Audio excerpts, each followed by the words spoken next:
Loh coba ustadz tuh banyak yang nggak bisa ngaji loh. Tapi ya laku ya nggak masalah. Loh saya kemarin di Korea seminggu. Itu TKI jadi khotib, ada yang jadi mufti, ada yang jadi suriah. Itu ada yang di sana jadi suriah, pulang ke kampung angon kambing lagi. Loh itu teman saya kenal. Iya suriah Korea tapi. Artinya gini, bahkan masjid semua yang di Korea itu didirikan oleh TKI dan TKW. Mereka digerakkan Allah untuk mikir agama, karena agama ini milik Allah. TKI saja mikir. Makanya ini penting, ya dakwah tapi tauhidnya sing kenceng, jangan dakwah kenceng tauhidnya kendor. Itu bahaya betul. Saya ulang lagi ya, ini dawuh Habib Umar. Jadi kata beliau, fala budda an wattina qulubana. Kita harus yakin seyakin-yakinnya bahwa semua kemungkinan itu mungkin. Makanya masyhur dalam tarikh ketika kafir Quraisy mau disiksa oleh para malaikat karena mereka sering menyakiti Nabi, kata Nabi gimana? Jangan. Saya berharap kalau bapaknya tidak mukmin, suatu saat anaknya mukmin. Masyhur dalam tarikh. Musuh Nabi besar siapa? Walid bin Mughirah. Punya anak Khalid bin Walid. Abu Lahab punya anak Jarrah, itu mukminah yang baik. Abu Jahal punya anak Ikrimah, itu mukmin yang baik. Di Indonesia lebih hebat lagi. Bapaknya raiso maca Quran, anaknya hafid. Bapaknya utun ratamat SD, anaknya jadi dekan. Di Indonesia banyak orang nggak siapa-siapa, anaknya jadi presiden, anaknya jadi menteri. Artinya jangan karena bapaknya kafir kamu nganggap anak turunnya pasti selalu kafir. Teori itu sudah salah zaman Rasulullah. Yaitu Walid akhirnya punya anak Khalid, Abu Lahab punya anak Jarrah. Terus siapa? Abu Jahal punya anak siapa? Ini penting saya utarakan karena dakwah kalau terlalu semangat, nanti kalau menghilangkan tauhid bahaya. Tetap innal huda. Uni Soviet kayak apa? Mengkooptasi negara-negara sekelilingnya sampai jadi Zuni. Tapi apa yang terjadi? Uni Soviet yang runtuh, persemakmurannya semua rata-rata jadi negara apa? Islam, kayak Uzbek, kayak Ceknya, kayak apa-apa. Karena agama ini diurus Allah. Sehingga kalau tapi kamu ngitmai agama nggak apa-apa. Makanya istilahnya Habib Umar khodamah itu pelayan, nggak apa-apa. Kita ngitmai agama itu nggak apa-apa. Dengan ngitmai terus mikir nggak apa-apa. Tapi jangan mikir yang merasa kalau kita mati, wah nanti agama ini kukut karena saya mati. Kamu itu siapa? Agama Islam ini tidak pernah dipasrahkan kamu. Diurus oleh Allah Subhanahu wa Ta'ala sendiri. Sehingga ketika Wali Songo meninggal, agama ini tambah kuat sampai sekarang. Kecil saya itu kalau pengajian susahnya bukan main, harus izin sana sini. Sekarang setiap pengajian polseknya datang, polresnya datang, nggak ada intel, nggak ada apa. Padahal kiai dulu sama kiai sekarang itu kira-kira alim mana? Raden kiai dulu. Mbah Hasyim Asy'ari itu ngarang kitab sampai dibaca di Yaman. Saya sering baca juga kitab beliau, Risalatu Ahli Sunnah wal Jamaah. Kiai sekarang mau terjemah aja kadang salah memahami. Tapi ya Islam tetap jalan karena Islam ini dikawal, dijaga oleh Allah Subhanahu wa Ta'ala. Maka kalau dalam cerita tarikh sirahnya Ibnu Ishaq itu, tauhid itu penting. Beliau cerita begini, Sayyid Abdullah itu namanya Abdullah bin Abdul Muthalib. Kita tahu kenangannya Rasulullah terbanyak itu bukan dengan Sayyid Abdullah tapi dengan Sayyid Abdul Muthalib, dengan mbahnya. Karena Nabi itu mulai kecil dirawat oleh siapa? Mbahnya. Yaitu yang disebut Nabi ketika 2 bulan kan abahnya sudah meninggal. Ya saya baca ya, pakai bahasa Arab biar jadi bid'ah. Nanti kalau bahasa Indonesia ada bid'ah. Tidak betul ya? Diba atau berjanji sebenarnya itu kitab sejarah, berhubung dibaca bahasa Arab terus kayak mantra. Terus yang belakang mau nyenggai soleh aleh, sehingga kubu sebelah bilang tuh khurafat dan bid'ah. Coba diterjemah ini, coba nanti saya baca bahasa Arab. Walamma tamma min hamli syahroni ala masyuril aqwalil marwiyatu fiya bil madinati abuhu abduwa wa kana qad istaza bi akhwalihi bani adi minat taifatin najariyah wa makatha syahron saqiman yu'anu nasukmahu wasakwa. Terus di pojok sana bilang soleh aleh, pasti kubu sebelah yang liwat, wah itu khurafat bid'ah karena dianggap mantra. Padahal artinya coba sampai baca bahasa Indonesia, ketika hamil Rasulullah umur 2 bulan, abahnya meninggal di kota Abwa, Kota Abwa adalah kota keluarga besar ibunya Sayyid Abdullah. Kebetulan pas ke sana beliau sakit sampai 1 bulan dirawat. Bid'ahnya di mana kalau diterjemah? Wong itu kitab tarikh. Makanya saya nggak tahu yang membidah-bidahkan di bak itu karena tadi. Tapi sampean juga ikut salah karena nyenggai sholawatan tok itu. Jadi makanya saya bilang tadi kalau bahasa Arab bid'ah, kalau sudah terjemah bid'ah karena kelihatan kalau itu hanya kitab tarikh. Lalu coba bid'ahnya di mana? Wa ba'du fa'aqulu wa Muhammad bin Abdullah bin Abdul Muthalib bin Hashim. Itu kalau diterjemahkan, kamu harus tahu siapa nama Muhammad. Muhammad punya abah siapa? Rasulullah Muhammad Abdullah. Punya abah siapa? Abdul Mut. Punya abah siapa? Hashim. Coba baca gitu di kubu sebelah. Oh iya gitu. Berhubung kok baca bahasa Arab. Wa ba'du fa'aqulu wa Muhammad bin Abdullah bin Abdul Muthalib bin Hashim. Jadi itu hanya salah baca saja. Maksudnya salah yang hukumi, bukan salah yang baca, salah yang apa? Hukumi. Sayyid Abdullah ini orang yang tauhidnya sangat kuat. Sayyid Abdul Muthalib lebih kuat lagi. Saya cerita sedikit betapa pentingnya tauhid. Ketika pasukan Abraha bawa pasukan gajah mau menyerang apa? Ka'bah. Itu sebelum menyerang itu semua aset-aset milik orang kafir Quraisy, milik orang Quraisy lah. Itu ditawan, diambil, termasuk milik Sayyid Abdul Muthalib, milik Abdul Muthalib. Terus ketika mau masuk Ka'bah, mau masuk Mekah, kata Abraha, man sayyidu hadal wadi, siapa yang kamu tuakan, yang kamu pertuan di sini? Oh, Abdul Muthalib. Abdul Muthalib itu dipanggil, itu auranya luar biasa. Abraha yang di tempat perkemahannya itu harus duduk di atas karena dia raja, itu duduk di atas gak berani, saking wibawanya Abdul Muthalib, ini mbahnya Rasulullah. Akhirnya Abraha bilang gini, saya duduk di bawah tidak mungkin karena saya raja, kamu duduk jejer saya tidak mungkin karena nanti umat saya kecewa karena raja kok disaingin gitu. Ya sudah, santai berdiri-diri kita ngomong. Akhirnya Sayyid Abdul Muthalib tadi diomongin gini, saya itu tidak ingin merusak orang-orang Mekah, orang-orang Quraisy. Saya hanya kecewa punya tempat ibadah dikencingi, diberakin sehingga saya mau merubuhkan Ka'bah, tapi dengan damai, nggak ada perang. Apa jawabnya Abdul Muthalib? Lucu. Gak apa-apa, Ka'bah kamu robohkan silakan, gak apa-apa. Yang penting unta saya yang kamu sita kembalikan. Harta saya yang 100 unta kamu sita kamu kembalikan. Itu Abraha kagetnya bukan main. Kaget karena kamu itu pemimpin apa? Tadi saya hormat kamu karena kamu tak anggap orang hebat. Hadhil Ka'bah dinu abaika. Ini Ka'bah itu agama kamu. Pas saya hancurkan kok kamu tenang-tenang saja. Padahal pas mau saya hancurkan kamu tenang-tenang saja, malah tanya unta kamu itu gimana? Apa jawabnya Abdul Muthalib? Inna lihadal baiti robban hamahu. Sebab Ka'bah itu ada yang punya dan pasti akan melindungi Ka'bah. Tapi kalau unta itu milik saya, ini urusan saya, ini unta. Jadi inna lihadal baiti robban hamahu itu tidak milik saya, itu ada yang punya. Ya sudah, biar yang punya aja yang jaga, itu tidak urusan saya. Akhirnya unta dikembalikan, aman deh, untung double.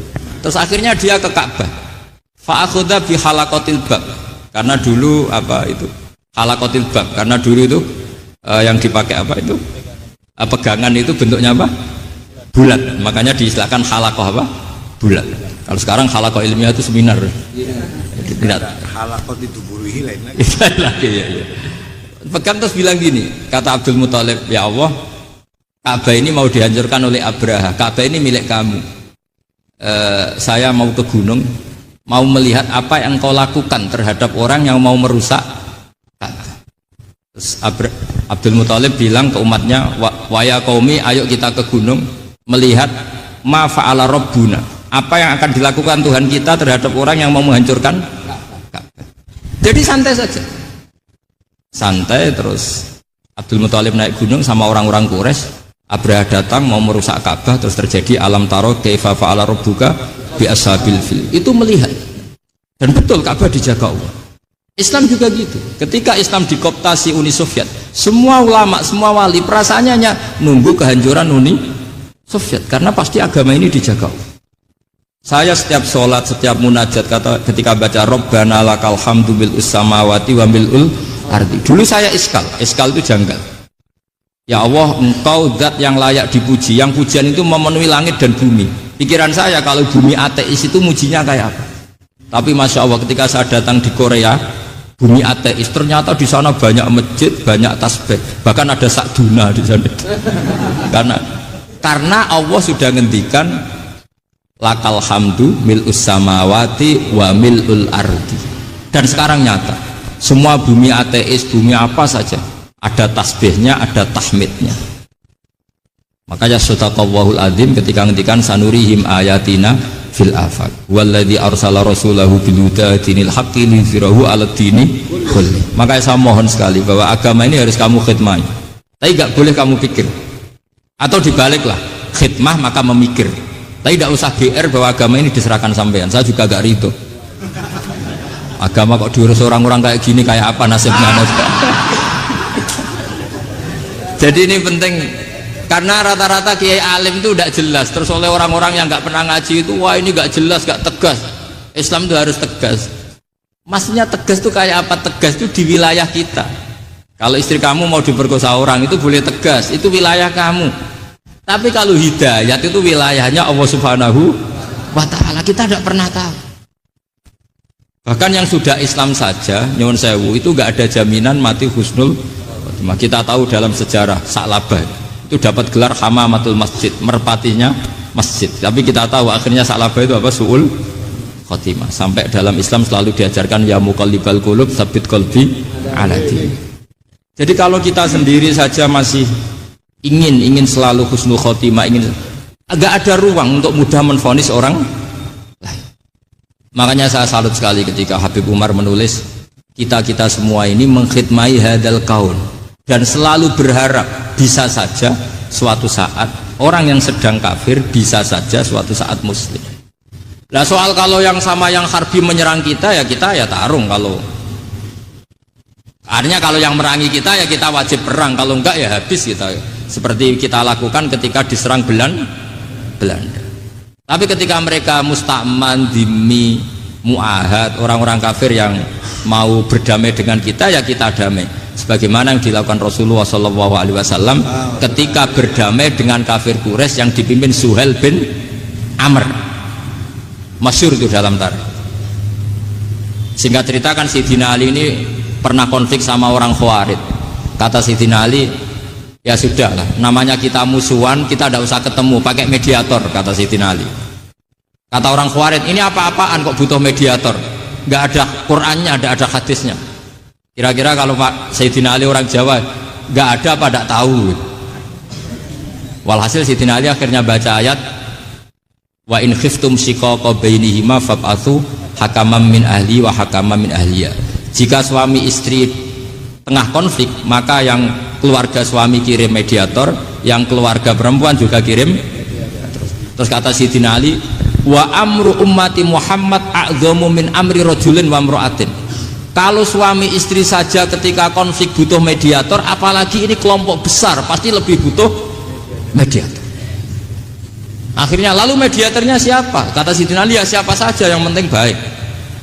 Ditunjuk seseorang, diprotes sama orang Khawarij, ini orang nggak kredibel. Oh ini, terus Sayyidina Ali marah-marah.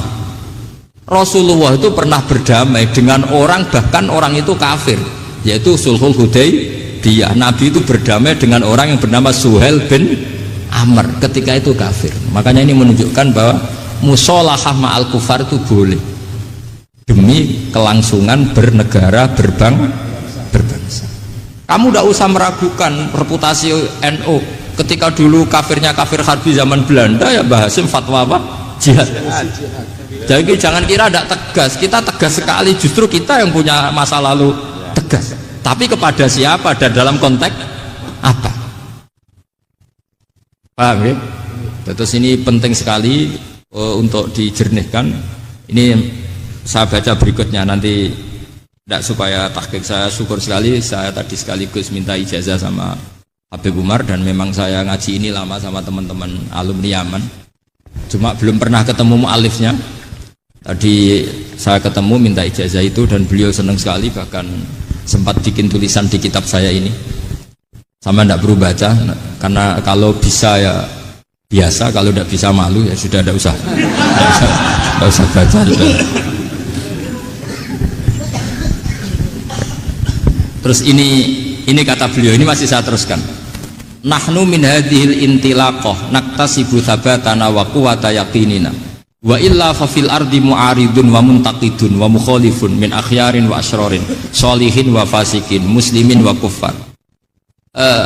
Kalau kamu punya satu metode ilmiah, metode dakwah, kamu harus siap, karena pasti ada yang menentang. Yang menentang itu ya mulai orang soleh, tidak soleh, orang macam-macam. Jadi kalau sudah punya manhaj, memang dari awal harus siap apa? Ditentang. Jadi misalnya PBNU punya kebijakan apa, ya sudah siap saja dibully. Itu pasti itu, karena nggak ada manusia semua suka, semua benci. Kata beliau, anta in kunta fi syakkin min hadzal maslak wal manhaj fattabi man syi'ta wasaha angka ghaniyah wa in kunta ala yaqinin annahu al huda wa mirasun nubuwah wa annahu haqiqatu tarjamatil ahdi ma'rab fala tata'athar min kalami ahadin yakunu mangkana.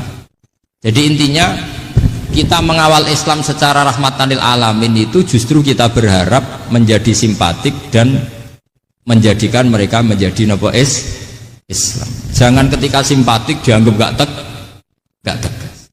Saya masih ingat betul dawuh Mbah Mun, hak sekseni, kata beliau, saya masih ingat kalimatnya sekseni. Aku ra tegas itu berdasar ayat laisalaka minal amri syai'un aw yatuba alaihim aw yu'adzibahum. Karena potensi sosial itu bisa rubah. Orang yang sekarang kawan kamu bisa saja suatu saat jadi musuh. Yang sekarang musuh kamu bisa saja suatu saat jadi kawan. Terus kamu ngambil sikap tegas dalam sesuatu yang nggak stabil seperti ini, lalu tegas itu kan nggak pada tempatnya. Makanya yang seperti ini kata Allah pakai asa itu menawa asa wahu ayyaj'ala bainakum wa bainal ladzina adaitum minhum mawaddah. Bisa saja orang yang sekarang musuhan dengan kamu suatu saat dijadikan mawaddah. Kamu udah mawaddah itu saling mengasihi. Kamu udah usah tanya wallahu qadir, kata Allah, karena Allah mampu. Jadi dalam hukum-hukum sosial Allah seringnya bilang apa? Asa. Misalnya wa asa an takrahu syai'a wa huwa khairul lakum wa asa an tuhibbu syai'a wa huwa syarrul lakum. Karena masalah sosial ini semuanya asa, yang pernah tahu siapa? Bisa saja sekarang saya Rois Suriah, nanti SK-nya agak turun lagi, tapi saya tidak apa-apa. Bisa saja nanti santri 10 tahun dipimpin 3 bulan, nggak apa-apa. Tapi ya laku, ya nggak masalah. Loh, saya kemarin di Korea seminggu, itu TKI jadi khotib, ada yang jadi mufti, ada yang jadi suriah. Itu ada yang di sana jadi suriah, pulang ke kampung angon kambing lagi. Loh, itu teman saya kenal. Suriah Korea. Iya, suriah Korea. Tapi artinya gini, bahkan masjid semua yang di Korea itu didirikan oleh TKI dan TKW. Mereka digerakkan Allah untuk mikir agama, karena agama ini milik Allah. TKI saja mikir. Makanya ini penting, yo dakwah tapi tauhidnya sing kenceng. Jangan dakwah kenceng tauhidnya kendor. Itu bahaya betul. Saya ulang lagi ya, ini dawuh Habib Umar. Jadi kata beliau, fala budda'an wattina kulubana. Kita harus yakin seyakin-yakinnya bahwa semua kemungkinan itu mungkin. Makanya masyhur dalam tarikh ketika kafir Quraisy mau disiksa oleh para malaikat karena mereka sering menyakiti Nabi, kata Nabi gimana? Jangan. Saya berharap kalau bapaknya tidak mukmin, suatu saat anaknya mukmin. Masyhur dalam tarikh. Musuh Nabi besar siapa? Walid bin Mughirah. Punya anak Khalid bin Walid. Abu Lahab punya anak Jarrah, itu mukminah yang baik. Abu Jahal punya anak Ikrimah, itu mukmin yang baik. Di Indonesia lebih hebat lagi. Bapaknya raiso maca Quran, anaknya hafid. Bapaknya utun ratamat SD, anaknya jadi dekan. Di Indonesia banyak orang nggak siapa-siapa, anaknya jadi presiden, anaknya jadi menteri. Artinya jangan karena bapaknya kafir kamu nganggap anak turunnya pasti selalu kafir. Teori itu sudah salah zaman Rasulullah. Yaitu Walid akhirnya punya anak Khalid, Abu Lahab punya anak Jarrah, terus siapa? Abu Jahal punya anak siapa? Ini penting saya utarakan karena dakwah kalau terlalu semangat, nanti kalau menghilangkan tauhid bahaya. Tetap innal huda. Uni Soviet kayak apa? Mengkooptasi negara-negara sekelilingnya sampai jadi Zuni. Tapi apa yang terjadi? Uni Soviet yang runtuh, persemakmurannya semua rata-rata jadi negara apa? Islam, kayak Uzbek, kayak Ceknya, kayak apa-apa. Karena agama ini diurus Allah. Sehingga kalau tapi kamu ngitmai agama nggak apa-apa. Makanya istilahnya Habib Umar, khodamah itu pelayan, nggak apa-apa. Kita ngitmai agama itu nggak apa-apa. Dengan ngitmai terus mikir nggak apa-apa. Tapi jangan mikir yang merasa kalau kita mati, wah nanti agama ini kukut karena saya mati. Kamu itu siapa? Agama Islam ini tidak pernah dipasrahkan kamu. Diurus oleh Allah Subhanahu wa Ta'ala sendiri. Sehingga ketika Wali Songo meninggal, agama ini tambah kuat sampai sekarang. Kecil saya itu kalau pengajian susahnya bukan main, harus izin sana sini. Sekarang setiap pengajian polseknya datang, polresnya datang, nggak ada intel, nggak ada apa. Padahal kiai dulu sama kiai sekarang itu kira-kira alim mana? Raden kiai dulu. Mbah Hasyim Asy'ari itu ngarang kitab sampai dibaca di Yaman. Saya sering baca juga kitab beliau, Risalatu Ahli Sunnah wal Jamaah. Kiai sekarang mau terjemah aja kadang salah memahami. Tapi ya Islam tetap jalan karena Islam ini dikawal, dijaga oleh Allah Subhanahu wa Ta'ala. Maka kalau dalam cerita tarikh sirahnya Ibnu Ishaq itu, tauhid itu penting. Beliau cerita begini, Sayyid Abdullah itu namanya Abdullah bin Abdul Muthalib. Kita tahu kenangannya Rasulullah terbanyak itu bukan dengan Sayyid Abdullah tapi dengan Sayyid Abdul Muthalib, dengan mbahnya. Karena Nabi itu mulai kecil dirawat oleh siapa? Mbahnya. Yaitu yang disebut Nabi ketika 2 bulan kan abahnya sudah meninggal. Ya saya baca ya, pakai bahasa Arab biar jadi bid'ah. Nanti kalau bahasa Indonesia ada bid'ah. Tidak betul ya. Diba atau berjanji sebenarnya itu kitab sejarah, berhubung dibaca bahasa Arab terus kayak mantra. Terus yang belakang mau nyenggai soleh aleh, sehingga kubu sebelah bilang tuh khurafat dan bid'ah. Coba diterjemah ini, coba nanti saya baca bahasa Arab. Walamma tamma min hamli syahroni ala masyuril aqwalil marwiyatu fiya bil madinati abuhu abduwa wa kana qad istaza bi akhwalihi bani adi min at-taifatin najariyah wa makatha syahron saqiman yu'anu nasukmahu wasakwa. Terus di pojok sana bilang soleh aleh. Pasti kubu sebelah yang liwat, wah itu khurafat bid'ah karena dianggap mantra. Padahal artinya coba sampean baca bahasa Indonesia. Ketika hamil Rasulullah umur 2 bulan, abahnya meninggal di kota Abwa. Kota Abwa adalah kota keluarga besar ibunya Sayyid Abdullah. Kebetulan pas ke sana beliau sakit sampai 1 bulan dirawat. Bid'ahnya di mana kalau diterjemah? Wong itu kitab tarikh. Makanya saya nggak tahu yang membidah-bidahkan tiba itu karena tadi. Tapi sampean juga ikut salah karena nyenggai sholawatan tok itu. Jadi makanya saya bilang tadi kalau bahasa Arab bid'ah, kalau sudah terjemah bid'ah karena kelihatan kalau itu hanya kitab tarikh. Loh, coba bid'ahnya di mana? Wa ba'du fa'aqulu wa Muhammad bin Abdullah bin Abdul Muthalib bin Hasyim. Itu kalau diterjemahkan, kamu harus tahu siapa nama Muhammad. Muhammad punya abah siapa? Rasulullah Muhammad Abdullah. Punya abah siapa? Abdul Mut. Punya abah siapa? Hasyim. Coba baca gitu di kubu sebelah. Oh iya gitu. Berhubung kok baca bahasa Arab. Wa ba'du faqul wa Muhammad bin Abdullah bin Abdul Muthalib bin Jadi itu hanya salah baca saja. Maksudnya salah yang hukumi, bukan salah yang baca, salah yang apa? Hukumi.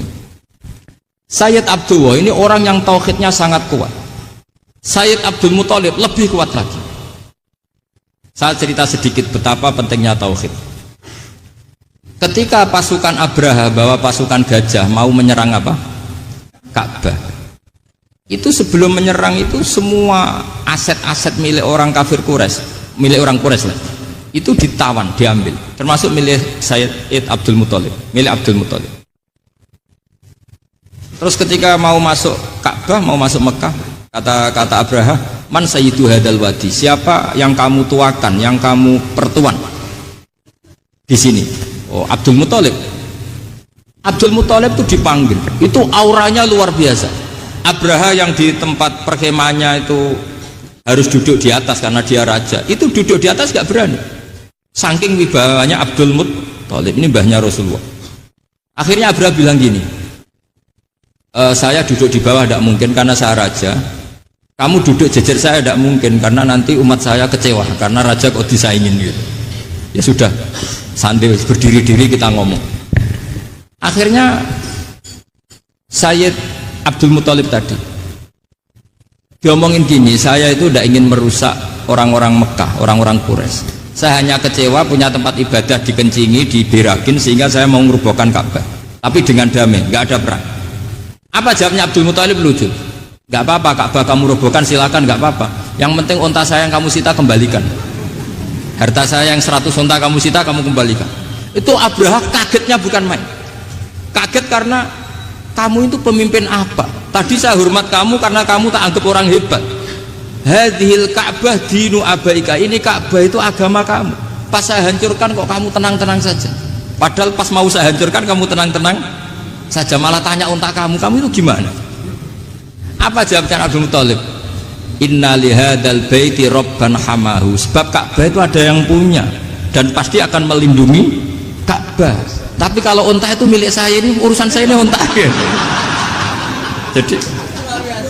Jadi inna lihadal baiti robban hamahu itu tidak milik saya, itu ada yang punya. Ya sudah, biar yang punya aja yang jaga, itu tidak urusan saya. Akhirnya unta dikembalikan, aman deh, untung double. Terus akhirnya dia ke Ka'bah, fa'akhudha bi halaqatil bab, karena dulu apa itu halaqatil bab, karena dulu itu yang dipakai apa itu pegangan itu bentuknya apa, bulat, makanya diistilahkan halaqah apa, bulat. Kalau sekarang halaqah ilmiah itu seminar. Tidak. Halaqah itu buruhi lain lagi. Ya. Pegang terus bilang gini, kata Abdul Muthalib, ya Allah, Ka'bah ini mau dihancurkan oleh Abraha. Ka'bah ini milik kamu. Saya mau ke gunung, mau melihat apa yang kau lakukan terhadap orang yang mau merusak Ka'bah. Terus Abdul Muthalib bilang ke umatnya, wa ya qaumi, ayo kita ke gunung melihat ma fa'ala rabbuna, apa yang akan dilakukan Tuhan kita terhadap orang yang mau menghancurkan Ka'bah. Jadi santai saja, santai. Terus Abdul Muthalib naik gunung sama orang-orang Quraisy. Abraha datang mau merusak Ka'bah, terus terjadi alam taro kaifa fa'ala rabbuka bi ashabil fil. Itu melihat, dan betul Ka'bah dijaga Allah. Islam juga gitu. Ketika Islam dikooptasi Uni Soviet, semua ulama, semua wali perasaannya hanya nunggu kehancuran Uni Soviet, karena pasti agama ini dijaga Allah. Saya setiap sholat, setiap munajat, kata ketika baca Rabbana lakal hamdu mil'us samawati wa mil'ul ardi. Dulu saya iskal itu janggal. Ya Allah, engkau zat yang layak dipuji, yang pujian itu memenuhi langit dan bumi. Pikiran saya kalau bumi ateis itu mujinya kayak apa? Tapi Masya Allah, ketika saya datang di Korea, bumi ateis, ternyata di sana banyak masjid, banyak tasbih, bahkan ada sakduna di sana. Karena Allah sudah ngendikan lakal hamdu mil'us samawati wa mil'ul ardi. Dan sekarang nyata, semua bumi ateis, bumi apa saja, ada tasbihnya, ada tahmidnya. Makanya sadaqallahul adzim ketika ngendikan sanurihim ayatina fil afaq walladzi arsala rasulahu bil huda dinil haqqi liyuzhirahu 'alad dini kulli. Makanya saya mohon sekali bahwa agama ini harus kamu khidmah. Tapi enggak boleh kamu pikir. Atau dibaliklah, khidmah maka memikir. Tapi tidak usah GR bahwa agama ini diserahkan sampean. Saya juga agak ridho. Agama kok diurus orang-orang kayak gini, kayak apa nasibnya?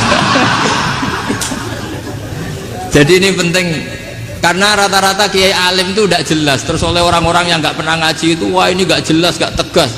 Islam itu harus tegas. Maksudnya tegas itu kayak apa? Tegas itu di wilayah kita. Kalau istri kamu mau diperkosa orang itu boleh tegas, itu wilayah kamu. Tapi kalau hidayat itu wilayahnya Allah Subhanahu wa Ta'ala, kita tidak pernah tahu. Bahkan yang sudah Islam saja, nyuwun sewu, itu nggak ada jaminan mati husnul. Kita tahu dalam sejarah Sa'labah itu dapat gelar hamamatul masjid, merpatinya masjid. Tapi kita tahu akhirnya Sa'labah itu apa? Su'ul khotimah. Sampai dalam Islam selalu diajarkan ya muqallibal qulub tsabbit qalbi ala din. Jadi kalau kita sendiri saja masih ingin selalu husnul khotimah, agak ada ruang untuk mudah menvonis orang lain.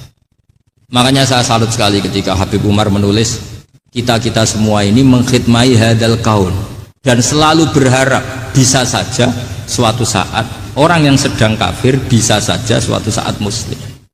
Nah soal kalau yang sama yang harbi menyerang kita ya tarung. Kalau artinya kalau yang merangi kita ya kita wajib perang, kalau enggak ya habis kita.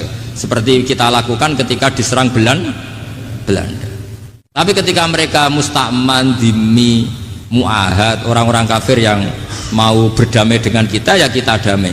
Sebagaimana yang dilakukan Rasulullah SAW ketika berdamai dengan kafir Quraisy yang dipimpin Suhail bin Amr. Masyhur itu dalam tarikh. Singkat cerita kan Sayyidina Ali ini pernah konflik sama orang Khawarij.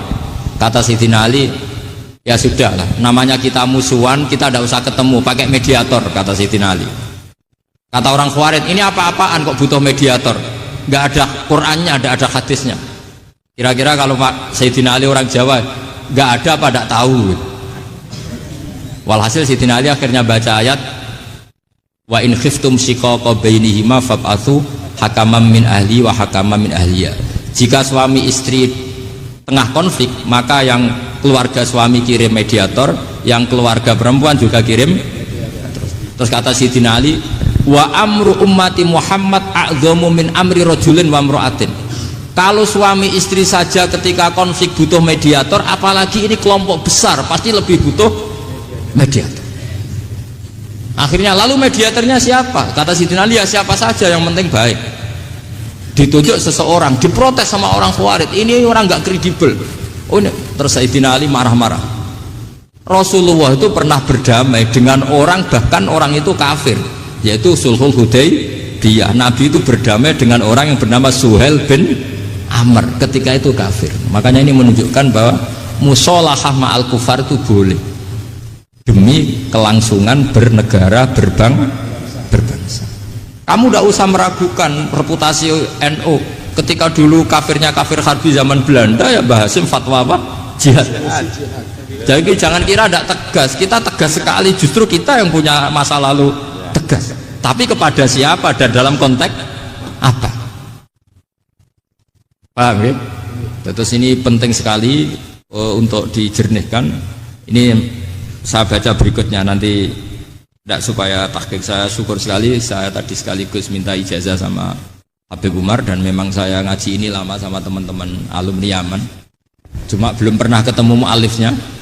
Tadi saya ketemu minta ijazah itu dan beliau senang sekali, bahkan sempat bikin tulisan di kitab saya ini. Sama tidak perlu baca, karena kalau bisa ya biasa, kalau tidak bisa malu ya sudah, tidak usah baca sudah.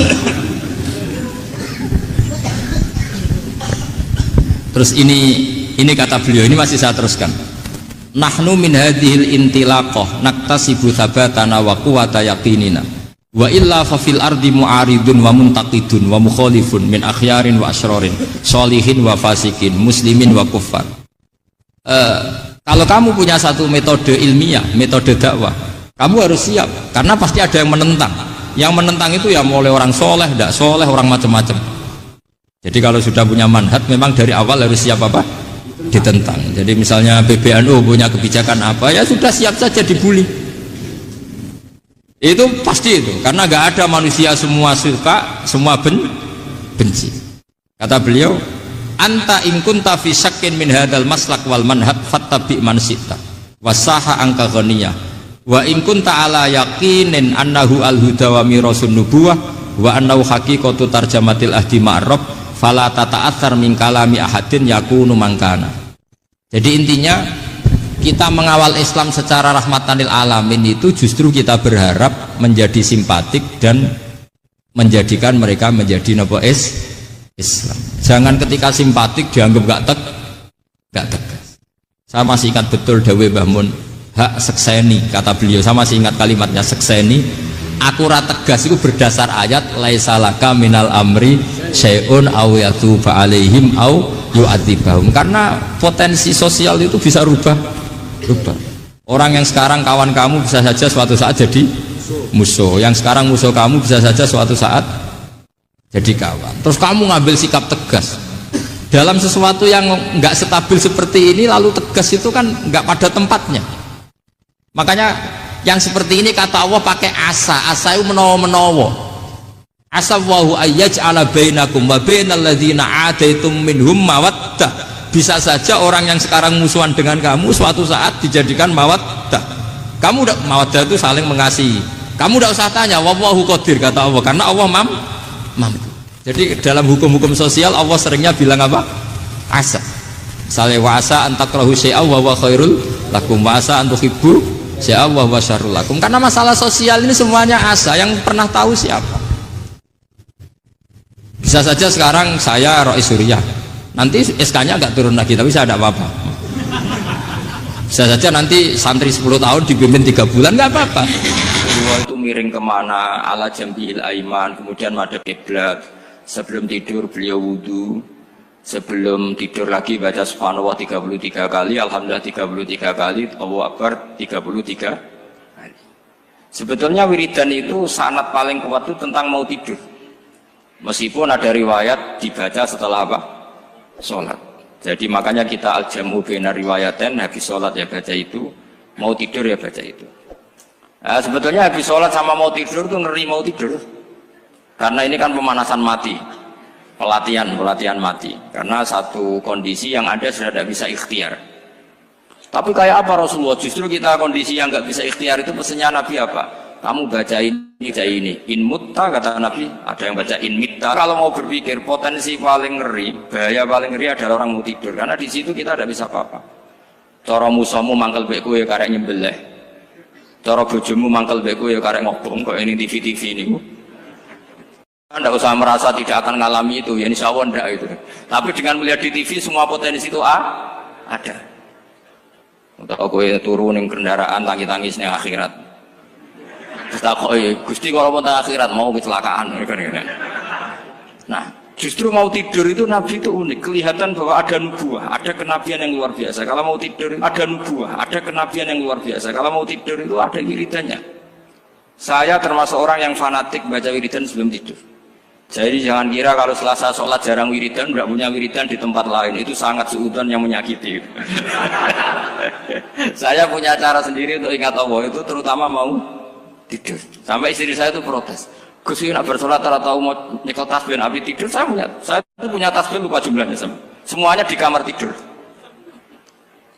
Ini sekaligus ijazah entah pamer kebaikan tidak tahu saya, pokoknya sudahlah husnudzon saja. Suudzonu iblis. Karena mau tidur saya pikir kalau tahu-tahu saya bangun terus ketemu mungkar nakir terus kayak apa. Sehingga Rasulullah itu ngajari kita luar biasa. Bismika wa du'tu jambi wa bismika arfa'u. Kalau mau tidur doa populernya apa? Bismika Allahumma ahya bismika amun. Hafalnya gitu dok. Saya hafal banyak. Allahumma rabbas samawati sab'i wa rabbal arsyil azim rabbuna wa rabbu kulli syai' falikal habbi wan nawa. Allahumma antal awalu falaysa qablaka syai' wa antal akhiru falaysa ba'daka syai' wa antal dhahiru falaysa fawqaka syai' wa antal batinu falaysa dunaka. Saya baca sampai tidur. Saking kadang takutnya sama Allah, akhirnya nggak bisa tidur. Kadang sampai 3:30 apa terus tidur baru setengah jam terus subuh. Jadi kalau melihat tren itu kayaknya saya bakat wali itu kalau trennya seperti itu terus. Tapi sayangnya tren seperti itu jarang harus.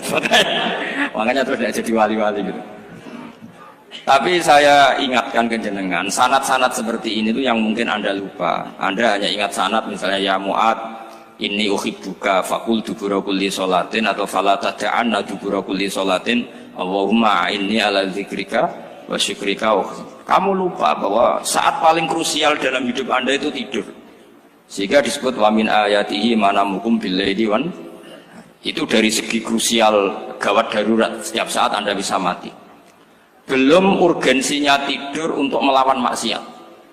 Itu kalau kamu hidup di kota Demak atau kota Semarang, bener kepikiran niklap atau wong ayu-ayu seneng terminal ning ngene dalan-dalan, itu satu-satunya cara itu hanya tidur. Kowe nak melek tetap jelalatan tak jamin. Masuk ning ngarep masjid Demak nggo tasbih gede-gede. Pangeran bendelok wong liwat tuh eling lur. Barokahnya usul fikih adalah kita belajar dulu. Saya pernah musyawarah sama Gus Yofur tentang usul fikih.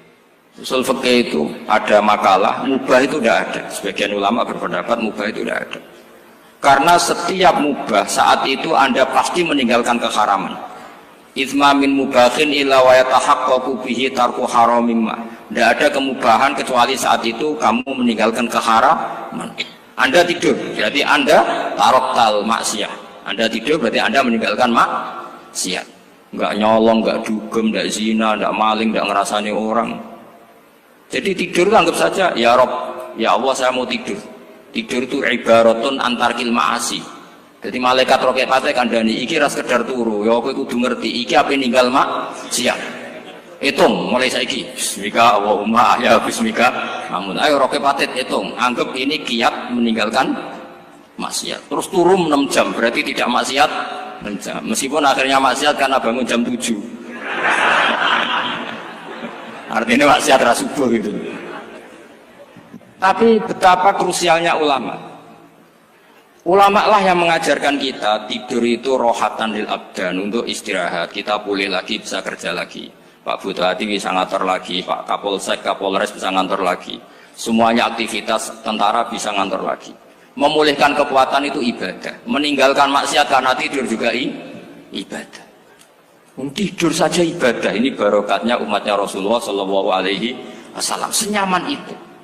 Coba kalau kamu jadi umatnya Nabi lain, wah itu beratnya bukan main. Dan itu sesuatu yang dimintakan Allah, dimintakan Rasulullah kepada Allah, yaitu Rabbana wa la tuhammilna ma la taqata lana bih.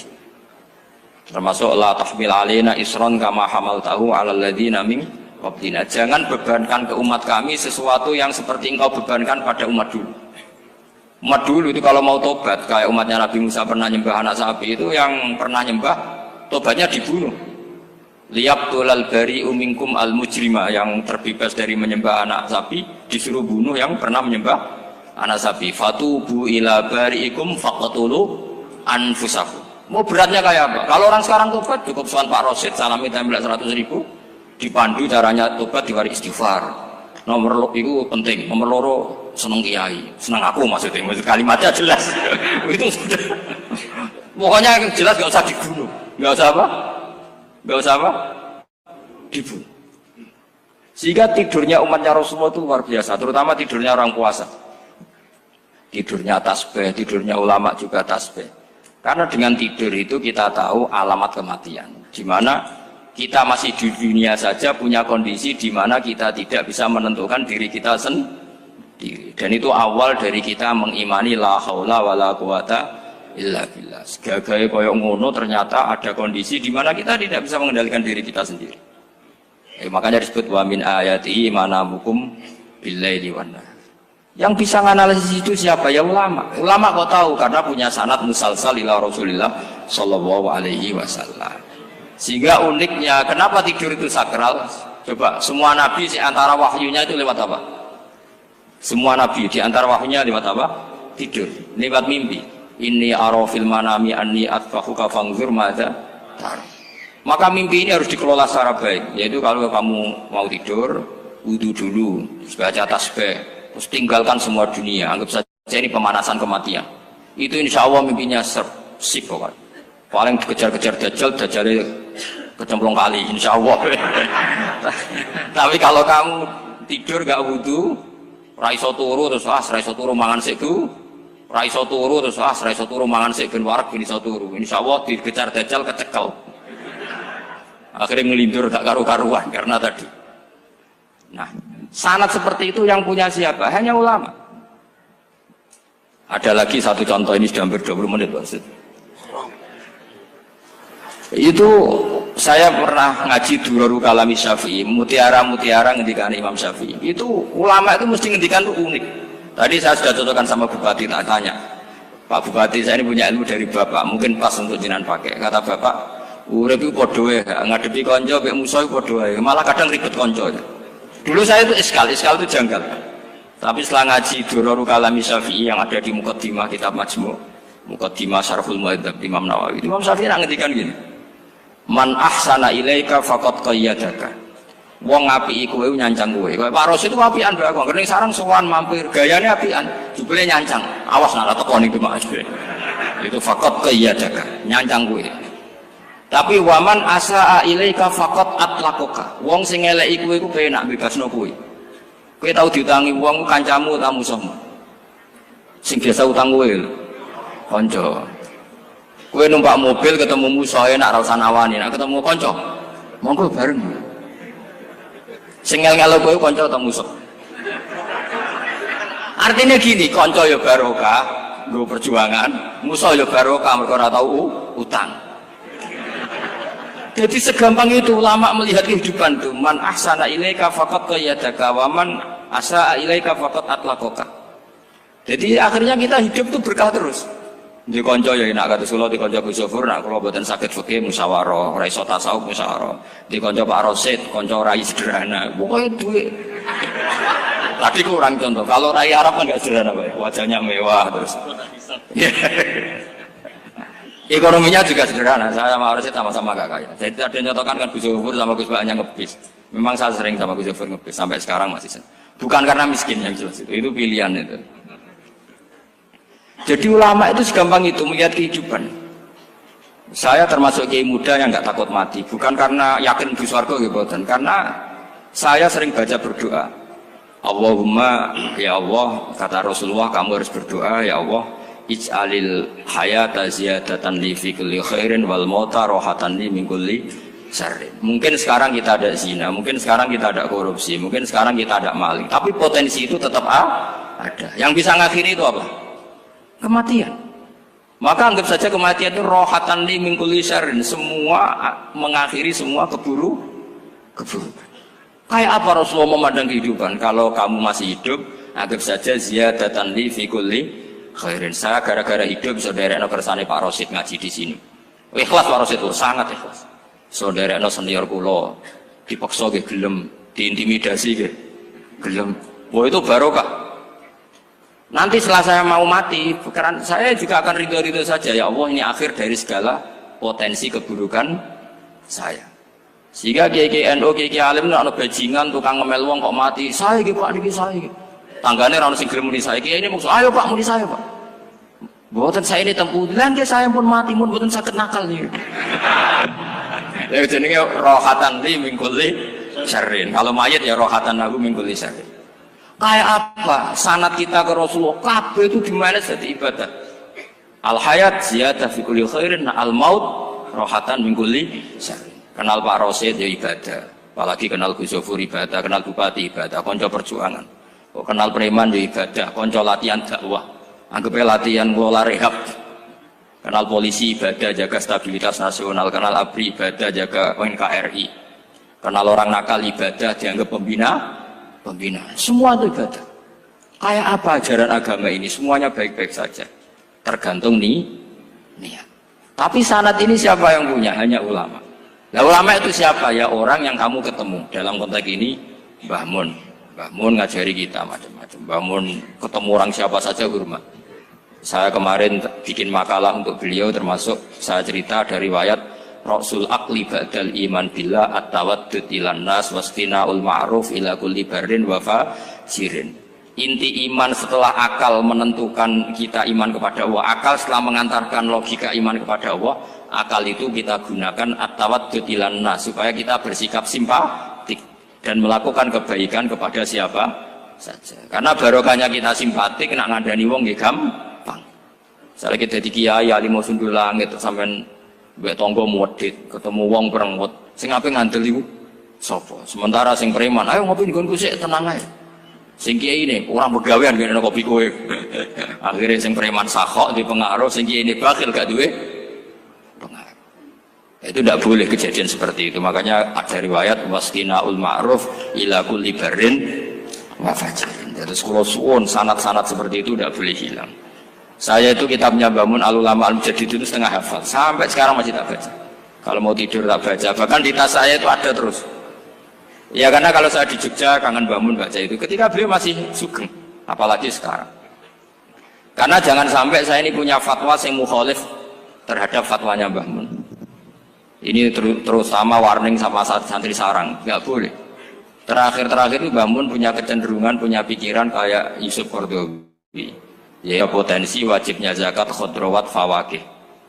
Ngendikan gini sama sih ingat ketika ngaji sama Gus Zofur Pak Rosid kalau bangun guyon wong desa iku wis melarat gegere nganti koyo akeh wae bangun nyontokno gegere macul nganti koyo akeh gara-gara sing ditandur pari wajib zakat. Wong Sulawesi nandure kakao cengkeh zaman iku cengkeh joyo berhubung ora akut gak wajib zakat padahal kaya.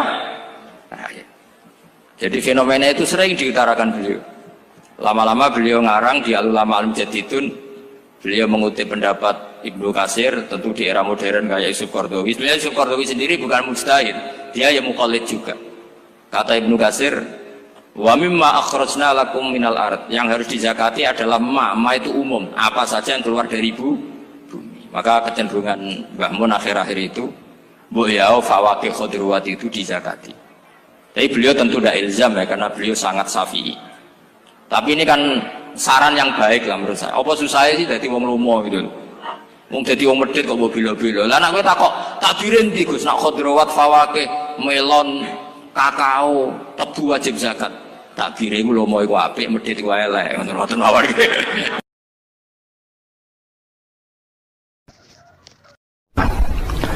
Ada nikmat batinah, yaitu kepuasan mendapatkan ma'rifatullah. Aku ulang lagi, kepuasan mendapatkan apa? Ma'rifatullah. Itu nikmat batin. Baik yang terkait Allah maupun terkait logika-logika tasawuf. Terkait Allah misalnya gini, misalnya kula mikirnya. Kula nu bolak-balik matur niki, berkali-kali di tempat ngaji ini. Kim-ki jenane eling, mboten gadah masalah ingatan ini eling-eling. Eling-eling tenan. Wong nak soleh, ya soleh, soleh. Cek soleh mulai cilik, cek soleh dadakan terus husnul khotimah. Pokoknya apa? Soleh. Niku nak mati, niku bumi ku nangis. Nangise bumi ku kekurangan utawi kalong wong sing sujud ning ndekne. Ya Allah Gusti, biasanya wonten tiyang niku sujud teng nggen kula, dia berperilaku baik teng nggen kula, sakniki tiyang niku pun jenengan ambil, nangis bumi. Saniki sing urip karek bedua-bedua, damel narkoba, damel ngefly, damel macam-macam lah. Itu nangis bumi. Langit semeneng. Gusti matur nuwun Gusti, orang itu saya tunggu lama, sekarang sudah engkau angkat ke tempat kami. Maksudnya diangkat teng langit. Sing bumi nangis, sing langit apa? Seneng. Nah kemudian kita berpikir begini, bumi kok iso nangis piye? Nah itu terserah sampai apa termasuk ulama zahir apa termasuk ulama batin. Kalau ulama zahir mengatakan bumi nangis itu mau kinayatun anil husni, pokoknya pantasnya bumi itu susah, wong kelangan putra terbaiknya. Tapi nak cara ulama-ulama hakikat yang mengenali sekali betapa kudrohnya Allah, betapa kudrohnya Allah itu tidak terbatas. Itu yang meyakini bumi nangis itu nangis tenan. Misalnya ngaten kalau tak terang normalnya ya. Kowe bayangno dadi Nabi Adam, ngrungokno kowe. Kowe bayangno dadi Nabi Adam. Nabi Adam tenan maksudnya. Terus Nabi Adam orang pertama dia tahu betul kalau dia dicipta dari bumi. Dan dia pula tahu betul, beliau tahu kalau dia bisa ngomong, bisa mikir, bisa macam-macam. Terus indukannya beliau itu bumi.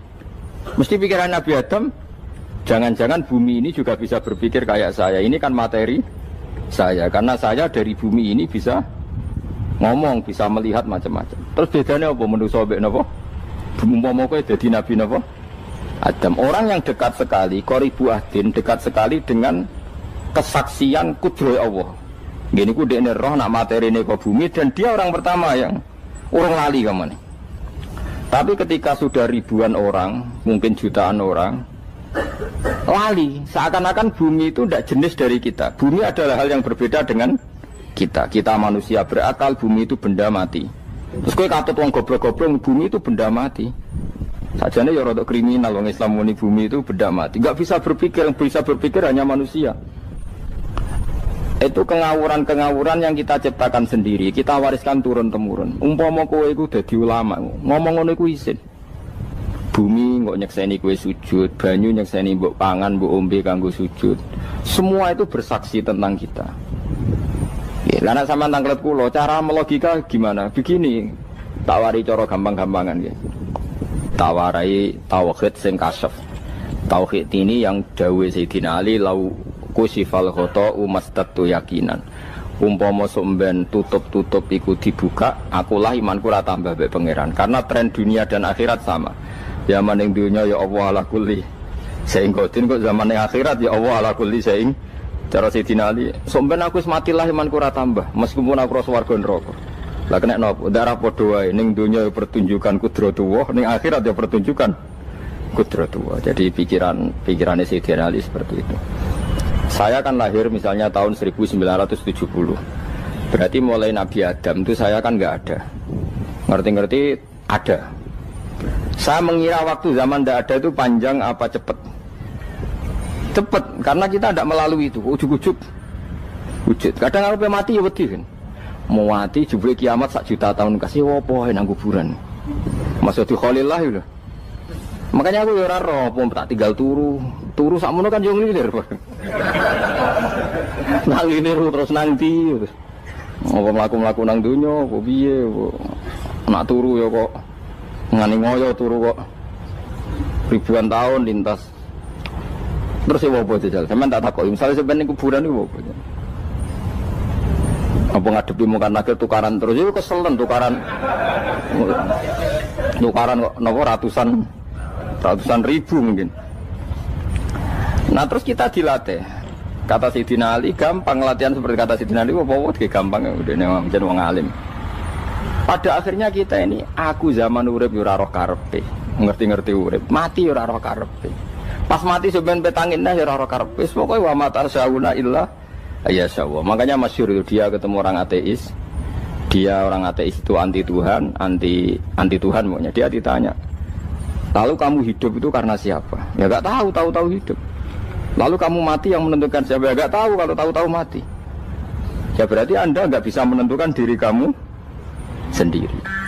Akhirnya dia taslim, ya ada yang menentukan. Lah ya ada yang menentukan itu dalam Islam disebut apa? Allah, disebut kalimatu haqqin alaiha nahya wa alaiha namut. Jadi kalau maknani itu kalimat yang benar-benar nyata, yang karena kalimat itu pula kita mendapat kehidupan, yang karena kalimat itu pula kita mati, yang karena kalimat itu pula kita akan bangkit lagi. Itu yang makna hakikat. Tapi kalau makna syariat enggak begitu. Kalau makna syariat begini, dan ini benar juga. Mengenai kena ada di ulama, ciri utama ulama itu jami'ul bayan. Dia kalau menjelaskan itu indah sekali dan orang pasti taslim. Sama saya tak warai tenan. Sama kan biasa wiridan la ilaha illallah kan biasa. Mulai mimpin tahlil sampai kepeksa mergo do tahlil melok. Sampai sing darani bid'ah akhirnya ya melok tanggane napa? Tahlil. Soale wae. Kata Ibnul Qayyim Al-Jauziyah dalam kitab Zadul Ma'ad. Kitab Zadul Ma'ad itu kitab kesayangannya Sayyid Abdul Al-Haddad. Sayyid Abdul Al-Haddad itu pengarang kitab Zadul Ma'ad. Padahal kitab ini dikarang oleh muridnya Ibnu Taimiyah. Abdul Al-Haddad itu gak seneng Ibnu Taimiyah tapi seneng muridnya. Jadi di sini ulama ya demokratis. Gak seneng gurunya tapi seneng. Saja nih Ibnu Taimiyah itu orang baik. Ya ulama top ya baik, ya waras top. Tapi ngerti-ngerti Wahabi itu identik dengan Ibnu Taimiyah. Akhirnya ulama ahli sunnah penyebut itu terus isin. Mulane kiai-kiai ra ono sing dalil kala Ibnu Taimiyah mergo dicap Wahabi. Padahal Ibnu Taimiyah wong alim. Di kitab-kitab kita termasuk Syekh Muhammad piyambak nanya Ibnu Taimiyah kala Syekhul Islam nopo kala. Tapi kan ini sudah milik Wahabi sehingga kita ini terus akhirnya gak gelem nyebut. Jadi kitab koyo dalil fastabiqul khairat iki apa par iki dadi dalil yo dhewe-dhewe. Wah parah tenan wong-wong. Dulu saya melihat orang enggak kunut itu ya biasa. Mergo saya sebagai wong alim ngerti iku mazhab Abu Hanifah. Saiki nek ora kunut Muhammadiyah. Kita ini sebetulnya ahlul ilmi enggak tahu kunut itu mazhabnya siapa kita. Itu mazhabnya Abu Hanifah, yang kunut mazhab Syafi'i. Tapi tahu-tahu iki mazhab NU, iki mazhab Muhammad. Mana ada orang-orang ini bisa punya mazhab? Ngalime sepiro nganti dadi no mazhab. Tapi wis dadi bahasa, wis dadi apa? Sewajo kabeh jane. Mas repot-repot. Tak warai iki. Sampeyan ben nglafadzno la ilaha illallah iku keren iki. Keren tenan mboten keren-keren. Ngendikane Ibnu Qayyim Al-Jauziyah itu gini. Min asliha khuliqatil jannah wa min asliha khuliqatin nar. Terus wa min asliha khuliqatid dunya wa min asliha bu'isatir rasul wa min asliha qatalar rasul. Wah, terus sampai sekarang saya tak bedai. Surga itu kan digawe kelas VIP. VIP mewah. Terus jari rugane widadari dulu kan nak mini sebut. Kira 70. 70. Wahyu kabeh ora ono sing kriting, wahyu kabeh. Wahyu kabeh terus gak tahu delok wong liya. Kadang bojo kita wis elek jek delok.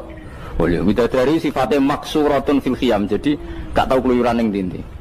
wayu kabeh. Lek surga yang semewah itu selek itu ya bagi mereka sing lafadzno atau yang menerima la ilaha illallah. Neraka sekarang dibikin dalam itu.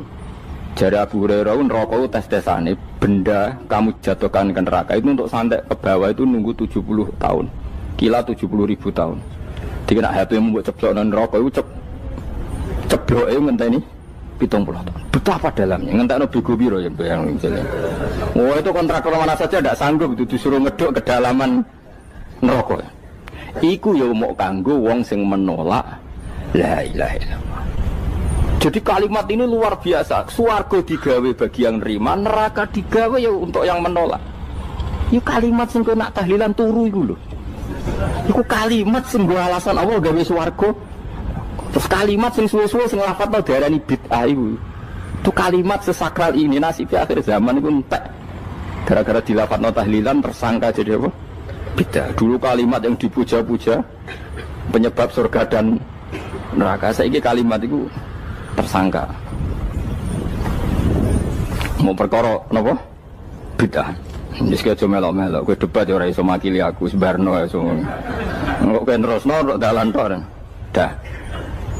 Berarti la ilaha illallah itu kalimat yang surga dibikin karena itu, neraka dibikin ya karena itu.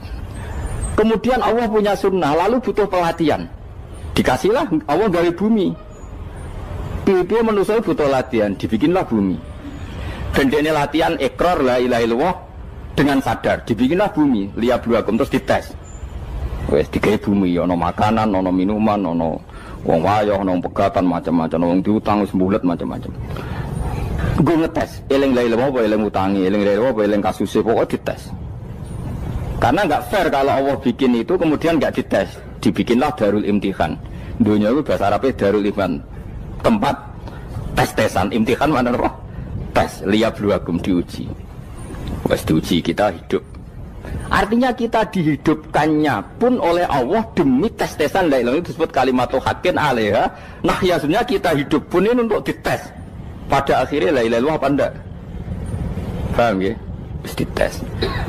Allah itu juga secara hukum itu kan enggak fair, dites kok enggak punya pemandu. Dibikinlah rasul, diutuslah para rasul untuk pemandu.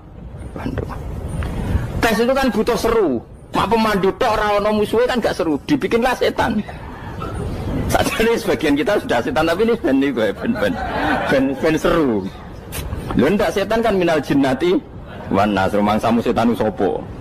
Baik setan minal jinnati wan nas. Jadi kena muni auzubillahi minasyaitonir rajim terjemahane berlindung Allah dari saya sendiri Allah itu. Lho itu kalau lama dulu biasa auzubillahi min syururi anfusina wa min sayyiati amalina. Sebenarnya kita berlindung hanya dari setan yang jauh, iblis itu enggak. Ya setan diri kamu sendiri, min syururi anfusina, dari kejelekan diri kita.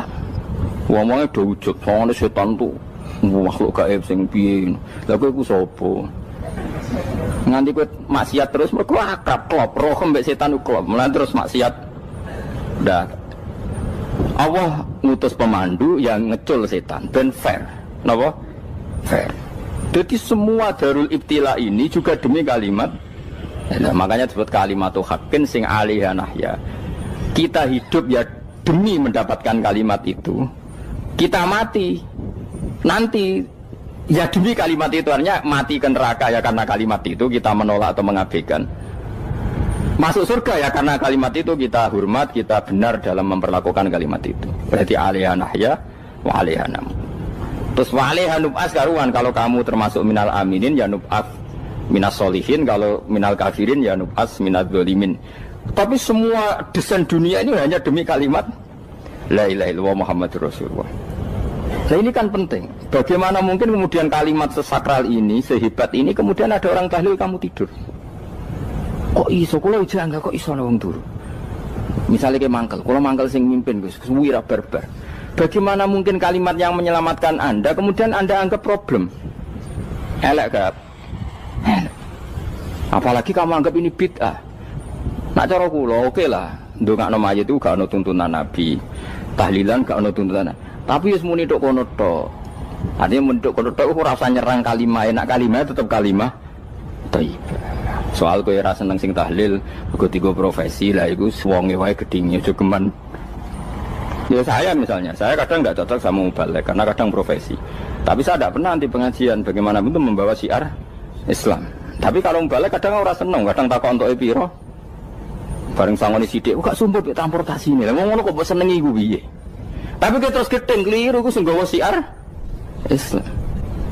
Mana ada pengajian didengar orang banyak tanpa mubalek? Gak iso. Ini iso melepukno barang-barang ra penting jadi penting iso. Lah cara guruku teng sareng yang ape melepuk kanggo panggung barang perkara. Tapi kadang ya benar.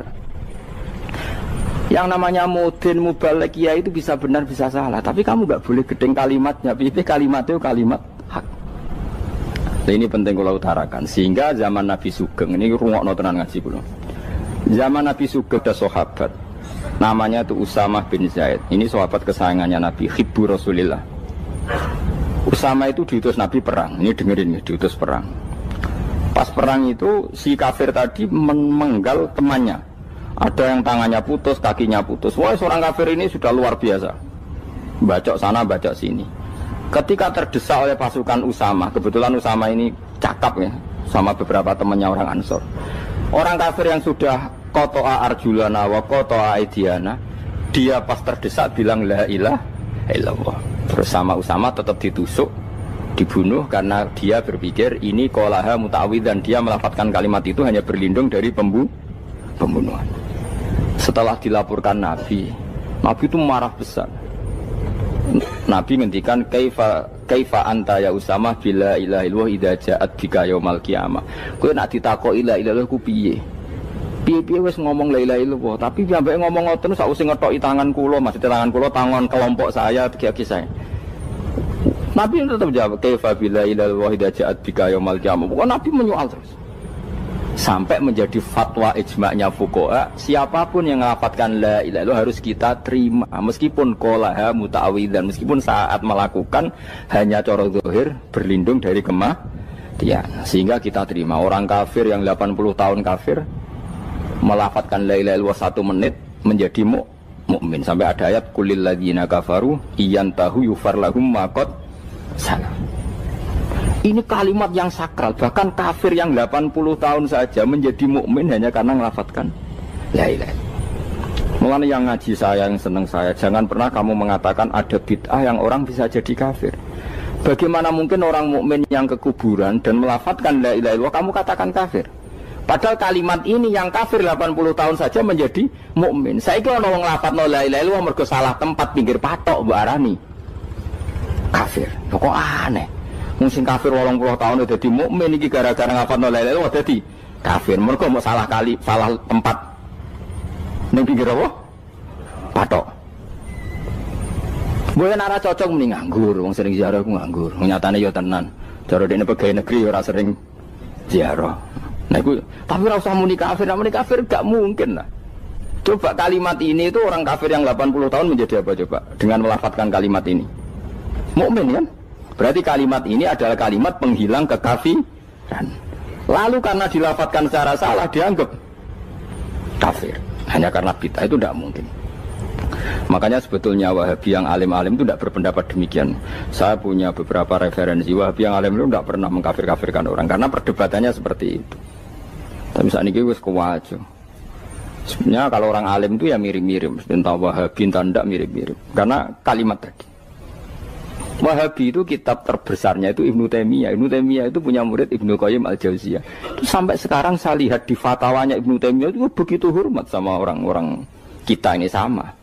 Tapi tahu-tahu lewat penyaduran sana sini terus menjadi kacau. Jadi kalau balik ini malah sampai nak kepengen dua nikmat batinah seperti tadi yang saya utarakan. Swarga dicipta sedemikian mewah ya demi yang menerima la ilaha illallah. Terus neraka dibikin se-ekstrim itu juga bagi yang nolak. Kemudian dibikin daru pelatihan yaitu dunia ya karena kalimat berarti kalimat itu luar biasa. Wa biha qamatis samawati wal ardu. Kalimat ini pulang menjadikan langit bumi berdiri. Lalu sekarang kita bisa ngomong, bisa berpikir, bisa ngadekno BPKB macam-macam. Itu karena kita sendiri apa karena kudratullah? Saya tanya. Karena kudratullah. Kalau karena kudratullah, apa susahnya Allah bikin kemampuan tanah ini nangis, tanah ini susah. Wong podo-podo kowe iso nangis, iso mikir ya mergo kudratullah, ndak karena kamu. Harusnya ya sama, bumi-bumi ini bisa menangis juga karena kudratullah. Makanya bumi ini menangis ketika enggak ada orang yang sujud. Iku ya mungkin. Wong zaman kowe iso nangis ya krana kudratullah, mestine bumi yang kamu katakan benda mati, hakikatnya dengan kudratullah juga sama dengan kita. Mulane tenggene kitab Al-Husunul Hamidiyah, kula ngrasa utang tenan mbek kitab. Dulu saya ngaji 2 tahun kitab Al-Husun. Kitabnya kecil tapi saya ngaji itu 2 tahun. Berkali-kali saya ulang. Itu beliau cerita gini. Dia yang ngarang itu orang alim, kebetulan dia orang India. Memang kelebihannya kitab dikarang orang Arab itu luweh bulet. Wong Arab kan semuanya Islam, karangannya itu standar. Ini dikarang orang India. Di Tonggo Blodor, di masjidnya, dikarang ulama yang masyarakatnya itu udah karu-karuan. Beliau cerita itu gini, manusia itu punya satu kebodohan, di mana kebodohan itu disebabkan oleh Robtul Asbab Al-Adiyah, mengkaitkan sebab sing biasa-biasa. Misalnya gini, sama saya kita omongi, misalnya ada orang bilang gini, batu ini nanti itu menjadi ayam. Orang bilang mukhal apa enggak? Enggak, jawab saja. Mukhal. Kenapa bilang mukhal? Karena dikira enggak bisa kan? Enggak, jawab saja. Jawab satu-satu. Batu ini menjadi ayam. Kamu jawab mukhal. Alasannya apa? Alasannya tidak mungkin terjadi. Apa kamu tidak bisa? Sebetulnya karena kamu tidak bisa. Udah. Lau ukhbiro dzakar rajul. Andai kan orang itu kamu kasih tahu, klungsu ini biji asem itu, biji pohon asem itu. Nanti yang kecil ini suatu saat besar. Setelah besar buahnya banyak, tambah besar, tambah besar. Terus orang bilang mungkin. Ketika bilang mungkin itu karena dia bisa, apa hanya karena menyaksikan berkali-kali ada kejadian nak klungsu ditandur, iku iso dadi gede. Coba sama jawab. Karena dia bisa, apa karena hanya menyaksikan itu sering terjadi? Hanya misalnya. Artinya zaman dia mengatakan mungkin, itu pun tidak memberi kontribusi ikut buat. Iya enggak? Tetap bergantung kudrahnya Allah. Dia hanya bilang mungkin karena sering melihat. Sebenarnya dia enggak sama sekali memberi kontribusi. Lah ya darani mungkin ya ora urun. Paham ya? Lalu kenapa dia kecangkeman terus muni wong wis mati dadi lemah gak mungkin dadi manusa meneh. Lho zaman dadi manusa sing wis ngene iki kok mani dene lara melo gawe. Terus muni mungkin mergo sering terjadi, sering roh, sering bersaksi. Berarti sebetulnya manusia itu pakai ukuran dia mampu tidak mampu apa pakai ukuran bersaksi melihat. Bersaksi. Nah ini kan problem kita sebagai manusia itu problem. Mulane disebut wa kanal insanu zaluman jahula wis goblok aja-aja. Mergo manusia itu nak wis goblok aja-aja. Makanya saya kemarin diminta ngisi di pondok kajen. Kalau sampean berdebat sama orang ateis atau orang komunis itu gampang saja. Dilatih begini seperti teorinya Quran. Ya nanti saya teruskan ini tak ulang lagi ya. Saya ulang lagi ya. Andai kan nggak pernah terjadi telur itu jadi ayam, nggak pernah terjadi sama sekali. Telur itu jadi ayam. Terus kamu mengasih tahu orang tadi, telur ini loh nanti jadi hewan yang hidup terus terbang. Mesti dia bilang mukhal, mau benda mati kok nanti jadi benda hidup yang terbang ngalor ngidul. Berhubung sering terjadi dan dia pun tidak ikut bikin, bilang mungkin. Paham? Saya ulang lagi ya. Berarti dia bilang mungkin karena sering apa? Terjadi dan dia lihat. Andai kan pertama kali gak ada telur sama sekali yang jadi ayam, terus pengalaman pertama di dunia belum pernah terjadi. Kamu kasih tahu telur ini nanti jadi ayam terus terbang. Orang ini bilang mukhal enggak? Mukhal. Berhubung sering terjadi bilang enggak? Nah berarti kita nanti bangkit dari kubur gampang saja bagi Allah. Cuma belum pernah terjadi kamu mengatakan mukhal. Nah makanya otak kita harus dibenahi. Kalian jogeman percaya ambek yang pernah kita lihat, yang sering kita lihat. Percayalah dengan akal, tapi akal waras tuh. Karena waras itu serempet tatanannya wangil. Makanya Islam itu melatih. Qul falillahil hujjatul balighah. Misalnya begini ya, dulu kalau Gerwani atau PKI atau siapa sajalah, itu kalau melatih anak-anak TK, makanya seorang ulama harus punya kecakapan penjelasan ibanatul ahkam. Itu anak-anak kecil dilatih. Anak-anak kamu terpejam, mintalah manisan sama Allah. Ya Allah saya minta manisan, saya minta permen. Terus Terus disuruh buka, dapat nggak anak-anak? Nggak dapat bu. Wah berarti Allah nggak ada. Sekarang minta sama bu guru. Bu guru kami minta permen dikasih. Berarti yang ada bu guru bukan Tuhan gitu. Akhirnya jadi gerakan ateisme. Nah sebetulnya untuk melawan gerakan itu kita harus melatih begini misalnya gini. Saya itu pernah ketemu sama orang yang berpikiran komunis. Oh komunis juga. Dia nantang saya gini, Pak, pokoknya saya tidak bisa menerima konsep Tuhan sebelum Anda bisa menjelaskan kenapa ada Tuhan. Jadi, bocah kok elek ini. Nah, aku ngerti aja, sak cerdas ini tetap cerdas aku yakin, tetap cerdas aku. Selain raine seram meyakinkan, tapi pikir tetap cerdas. Kulo itu kan wong Quran gitu, artinya punya pikiran panjang. Mungkin di antara orang Islam kita ini tidak punya kecakapan menjelaskan. Tapi kalau orang sering baca Quran, apalagi dia ngaji tafsir ya, yang waras maksudnya waras lah. Terus rapati seneng duit, barang ini penting. Kalau seneng duit, mari goblok. Yakin ulama seneng duit, mari goblok. Tak jamin. Umpama alim wis kelas B, kelas C gak bisa, tahqiq gak bisa. Kalau tahu dikandani konco kulo riyen ambek jenengan udah saya kaca akhir. Lah kena apa? Cok seneng duit, bro. Duit itu masalah bagi ulama. Orang duit itu masalah kan ya. Maksudnya rasa senang tapi ojo terus gak duit. Sekarang saya tanya, Quran itu melatih kita gini. Quran itu sederhana kalau ngelatih tauhid. Tapi orang pasti ingat. Kata Allah gini, nggak apa-apa, saya tidak Tuhan, nggak apa-apa. Kamu yang Tuhan. Tapi buktikan kalau kamu Tuhan. Caranya gini. Am khalaqus samawati wal ardi. Ya nggak apa-apa, kamu yang Tuhan nggak apa-apa. Tapi buktikan kalau kamu menciptakan langit, bumi. Mereka pasti ikrar, ya tidak mungkin saya menciptakan bumi, saya lahir sudah ada bumi. Yesus lahir sudah ada bumi, nggak mungkin Tuhan. Terus Tuhan membuat pertanyaan kedua, am khuliqu min ghairi syai'in. Ya sudah, kalau saya tidak Tuhan, lalu nggak ada Tuhan, berarti alam raya ini tercipta oleh sesuatu yang nggak ada. Aneh nggak? Misalnya sebelum alam raya ini nggak ada Tuhan. Berarti sebelum alam raya ini kan adanya nihilisme, sesuatu yang nggak ada. Kemudian sesuatu yang nggak ada menjadi penyebab sesuatu yang ada. Aneh nggak? Menurut aneh, sesuatu yang nggak ada itu mestinya kan nggak bisa ngelabeti, nggak bisa berfungsi, nggak bisa ada gunanya. Wong jenenge ra ono iku ya ora marai apa-apa. Mau ra ono kok dadi sebab. Sesuatu yang menjadi sebab itu yang wujud apa yang nggak ada? Yang wujud. Sak takoi. Lah kalau nggak ada Tuhan berarti alam raya ini lalu sebabnya apa? Ya dari ketiadaan, lalu tiada itu menjadi sebab. Yang tiada kok jadi sebab itu tekem lho. Mikir. Di mana-mana yang sebab itu harus barang yang wujud, nggak boleh tiada kok jadi sebab. Ini kan jadi aneh, sesuatu yang tiada menyebabkan sesuatu yang ada. Terus ya pokoknya ronde ini kalah, Pak. Tahu kapan tak pikir ya? Pikir nganti mati temenang aku ini ngono. Makanya sebetulnya dalam ilmu mantek, pertama itu kita tidak harus iman Tuhan itu namanya Allah, tidak harus.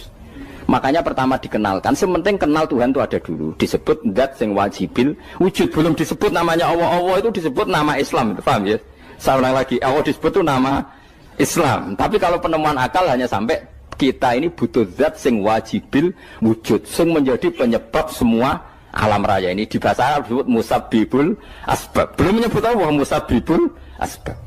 Islam pun pertama Iqra turun ya gak nyebut Allah. Iqra bismi rabbikal ladzi khalaq, khalaqal insana min 'alaq. Iqra wa rabbuka. Tuhan itu siapa? Yang mencipta. Nah, yang mencipta ini oleh syariat Islam disebut apa? Tapi dalam logika yang penting kowe kenal sik ana musabbibil asbab. Pastikan bahwa alam raya ini yang wujud pasti disebabkan sesuatu yang ada. Nggak boleh barang wujud kok diciptakan oleh sesuatu yang tidak ada. Yang gendeng ora barbar barang ra ono mbok sifati al-khaliq. Sing gawe langit bumi apa? Pencipta. Penciptane apa? Sesuatu yang tidak ada. Kowe ikhlas dutek ngono kowe ikhlas ta ora? Gak kowe ikhlas ta ora dutek ngono kowe ikhlas ta. Kowe gelem dadi bodho niku. Gelem kowe. Mboten. Nah, nikmat ngono jenenge nikmat batin. Nah, mulane sing suwenang mbek kalimat la ilaha illallah. Wes ana sing bid'ahnallah iku wong nganggur wis beno sak uni-unine.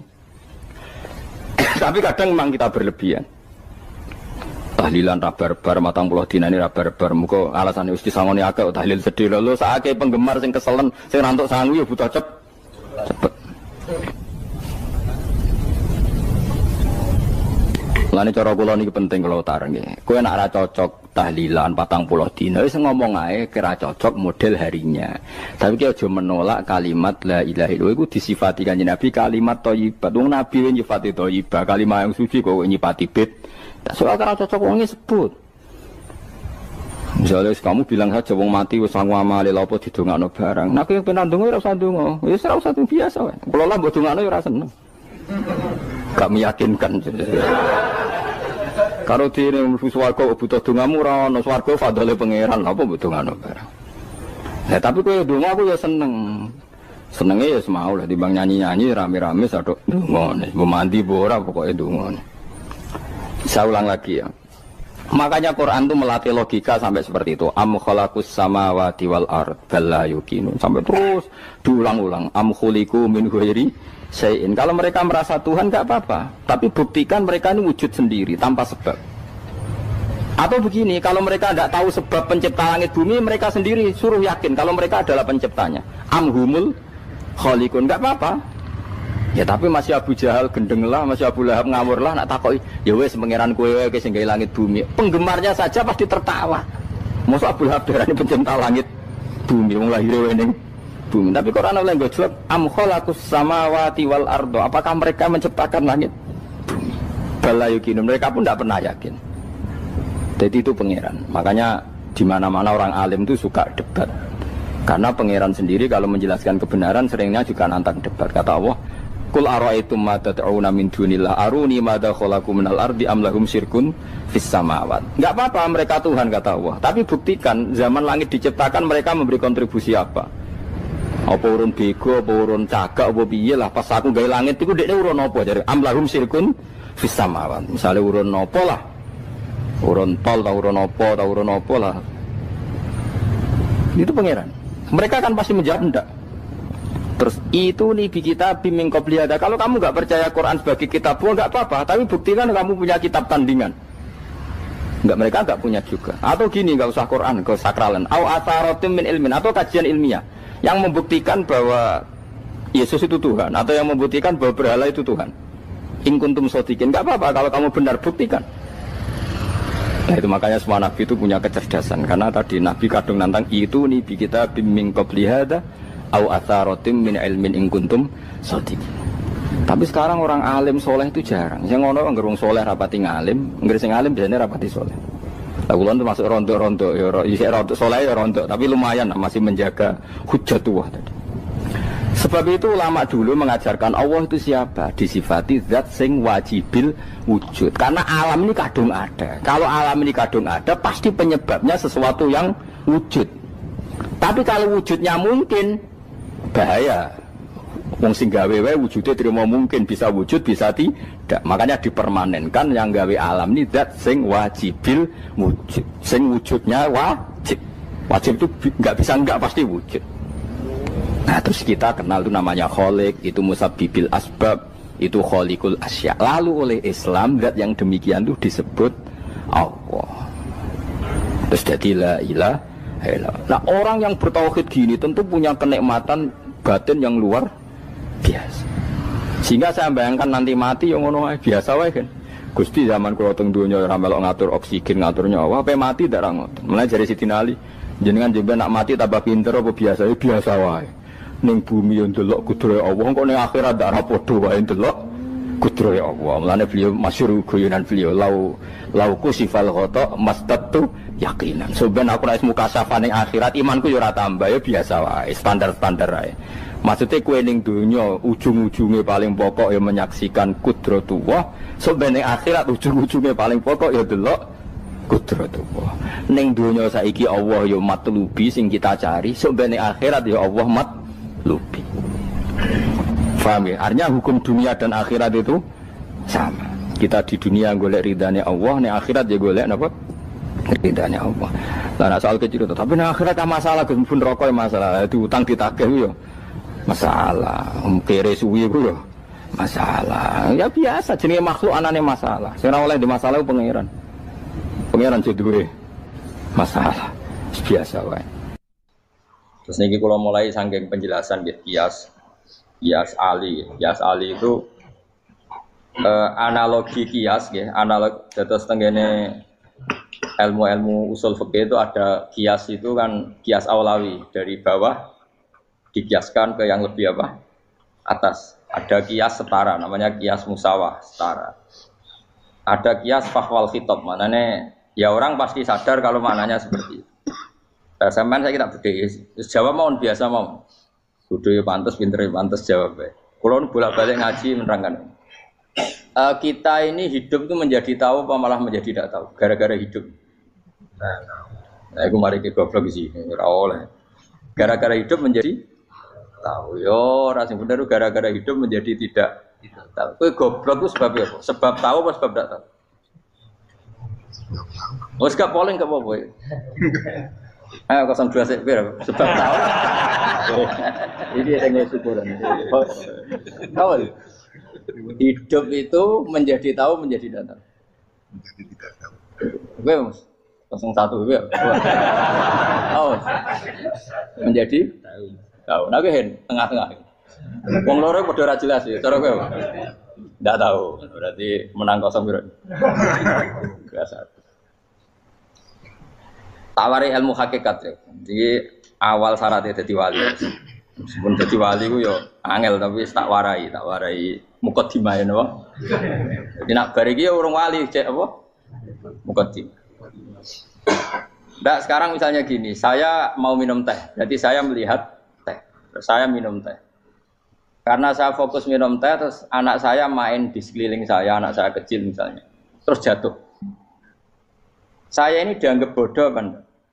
Bodoh kan? Gara-gara mau minum teh fokus saja membiarkan anak jatuh. Yang andai kan saya tidak fokus minum teh, mungkin anak saya terkontrol. Terus ngerti ada cilik kan potensi apa?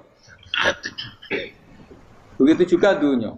Gara-gara kita delok babunan ayu-ayu, delok gemerlapi dunia politik, delok hal-hal yang enggak penting, akhirnya melupakan hal yang penting. Sekarang misalnya Allah itu Ar-Razzaq, pemberi rizki, Allah itu Al-Mudabbir sing ngatur dunia. Gara-gara Fauzi terus meyakini satu makhluk apa yang nyelametno Indonesia. Ini kan dari iman kepada Allah menjadi iman kepada itu tidak boleh sih, iman ya baik pangeran. Jadi dunia itu biasa wae. Oh, nomor itu kok iso nentokno. Cuma ya tetap berorganisasi secara duniawi, tapi tetap sih menentukan. Iki rungono tenan awas. Nah, karena kita hidup maka menjadi tidak tahu. Kita tahu itu menjadi tidak tahu. Rungono sik engko nanti